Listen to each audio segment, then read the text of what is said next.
Simon & Schuster Australia presents The Fast 800, how to combine rapid weight loss and intermittent fasting for long-term health. Written by Dr. Michael Mosley.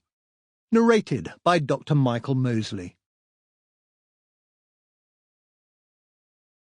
Introduction. In 2012, I wrote a book with journalist Mimi Spencer called The Fast Diet. In that book, we laid out the principles and the health benefits of what was then a very novel way of dieting, called intermittent fasting. Although we mentioned different ways of fasting, we focused on something which I called the 5-2 approach. Instead of cutting your calories every day as you would on a standard diet, I suggested it might be easier to cut down to around 600 calories for men and 500 calories for women on 2 days a week, and then eat normally on the other 5 days. It was a message that really resonated.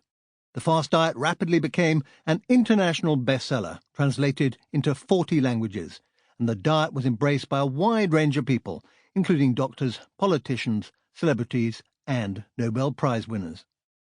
The comedian and Oscar host Jimmy Kimmel lost over 11 kilograms on the 5-2 and has kept it off by continuing to cut his calories 2 days a week. He recently told Men's Journal that it makes you appreciate food more. The actor Benedict Cumberbatch said he did it for Sherlock. The UK National Health Service website, which originally described the 5-2 as a fad diet, now says in its Top Diets review that sticking to a regime for 2 days a week can be more achievable than 7 days, so you may be more likely to persevere with this way of eating and successfully lose weight. It goes on to add, 2 days a week on a restricted diet can lead to greater reductions in body fat, insulin resistance, and other chronic diseases. From the 5-2 to the 8-week blood sugar diet. I first became interested in intermittent fasting when I discovered, through a random blood test, that I had type 2 diabetes.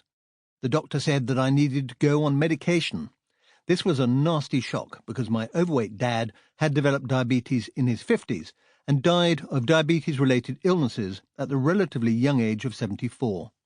I did not want to go down the same path. So I set out to find out if there was a drug-free way to cure my diabetes, and that's when I first heard about the idea of periodically fasting for both weight loss and better general health. It sounded so interesting that I persuaded the BBC to let me make a science documentary about it, called Eat, Fast, Live Longer, with myself as the guinea pig. I tested a number of different forms of intermittent fasting before settling on the 5-2. Using that approach, I managed to lose 9 kilograms and get my blood sugars back to normal without... Sample complete.